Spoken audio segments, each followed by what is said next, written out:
ગુજરાતમાં હાઈવે પર હવે મુસાફરો સુરક્ષિત રહ્યા નથી। ગીર સોમનાથના ડારી ટોલ નાકા પરથી પસાર થવું એક પરિવાર માટે આફત બની ગયું। ટોલ નાકા પર સામાન્ય બાબતે થયેલી બોલાચાલી એટલું વિકરાળ સ્વરૂપ ધારણ કર્યું કે ટોલ નાકાના કર્મચારી કાયદો હાથમાં લઈ ખેડૂત પરિવાર પર જીવલેણ હુમલો કરી દીધો। મળતી માહિતી મુજબ ખેડૂત તપનકુમાર દવે પોતાના પરિવાર સાથે સોમનાથ દર્શન કરી પરત ફરી રહ્યા હતા। ડારી ટોલ નાકા પર ફાસ્ટેગ સ્કેનિંગમાં સમસ્યા આવતા તેમણે કાર રિવર્સ લેવાનો પ્રયાસ કર્યો હતો।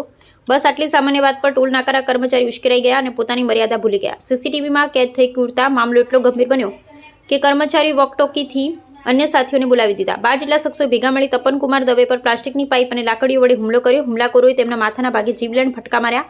માત્ર મારે જ નહીં, હુમલા દરમિયાન તપનકુમારના ગળામાંથી 1.5 લાખની કિંમતનું સોનાનું ચેઇન પણ ઝૂંટવી લેવામાં આવ્યું હોવાનો આક્ષેપ છે।